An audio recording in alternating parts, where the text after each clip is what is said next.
In this video you're going to learn how to value a penny black stamp. Getting a firm valuation is complex, but with a little knowledge you can start putting your stamp into a price bracket. The range of possible values is huge. Your penny black could be worth enough to buy a meal at McDonald's or a house. Statistically speaking, McDonald's is more likely, but it's always worth getting a penny black checked out.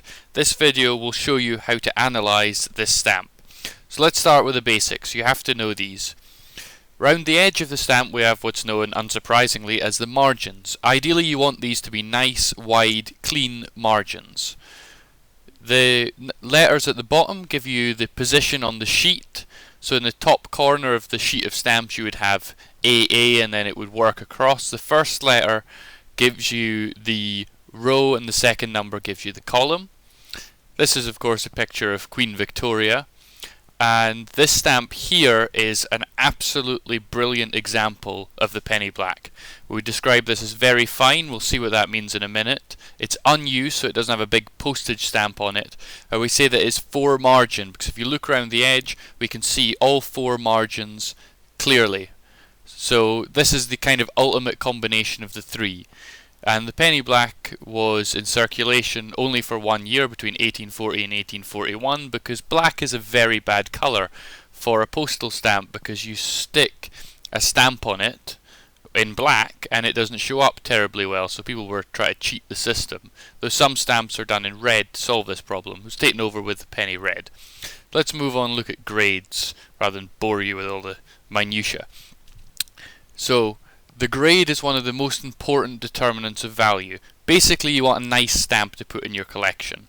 So if you're a stamp collector you want the prettiest one that looks good in a book. The better it looks in a book, the more the stamp's going to be worth. So the top grade we have extra fine, so you're looking at perfectly centered with wide margins. That's got the highest value. Very fine, so it's reasonably well centered and it's got quite good margins. A fine stamp, you've still got 4 margins, but perhaps it's slightly offset. So the top margin might be a lot bigger than the bottom margin, so it's not perfect. This has a moderate value and it's sellable. People will buy a fine stamp. Anything fine and above, collectors would put in a collection. Once you get down to average, you're talking margins missing, it's of lower quality. The value of that's generally lower. And a poor stamp, so you're talking damaged, it's maybe stained with a T or something, and it's heavily cancelled, so you can barely see Queen Victoria on it, and it's perhaps badly cut. Maybe they've got a bit of the bottom of the stamp maybe cut off that you can't read 1 penny perfectly. That's going to slash the value to very little. Another term you have to know, and you'll come across when you do your research, is hinged. This is basically a stamp with a sticker that they place on the back, and this is how they stick down. So if you look at the back of the stamp and there's a little flap on it, that stamp's hinged, and that will reduce its value.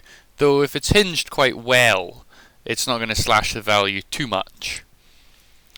So, really important thing you have to know about penny black is that it's not really that rare, although it's desirable and it's generally marketable in a decent condition. You see, a penny black in itself is not rare. Around 69 million of these were printed, but certain penny blacks, unused penny blacks, the ones that are in good condition or entire sheets, are much rarer. So as you go down this list that I've got, things become progressively rarer and hence the value increases. So we've got 69 million printed. They estimate that perhaps 1.4 million, say around 2%, survived. It's perhaps higher, there's no way to know exactly, because in the past envelopes weren't terribly common, so stamps were put on letters, and if you're a solicitor or a lawyer or perhaps a doctor, you would tend to keep those letters in storage. And as time went on, the solicitors realised people are collecting these, so started taking all them off and selling them. So they would sell on the stamps. That's why so many have survived, and there's often more being discovered. Moving up the price chain, we've got fine stamps and above. These have much higher values. You have stamps that are unused. So if 2% survived, only perhaps a small percentage of a small percentage actually were unused, making them vastly rarer. Then you've got what you call plate 11. An expert will be able to determine these. There's only about 168,000 of this particular plate. The plate is basically the printing apparatus used to print the sheet of stamps, and plate 11 is the rarest of those. And if you're a real expert, or you really want to go quite in depth, the way you can detect it is there's an error at the 7 o'clock position on the top stars. But generally, an expert eye is required to see that. And the most rare of all, the kind of holy grail of the penny black, is to find unused stamps still in a sheet, or rather a sheet of unused plate 11 stamps would be about the best that you can get. So let's look at some actual numbers. A generic kind of unexceptional penny black will get you somewhere around 10 to 20 pounds or $20 to $30. If it's in poor condition, just rubbish, then it's really not going to be worth a whole lot.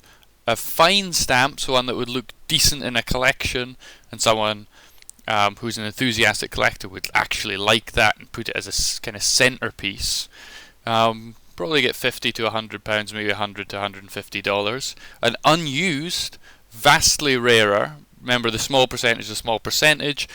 Maybe I'd say about 1,000 to 4,500. So there's a lot of considerable variety in that.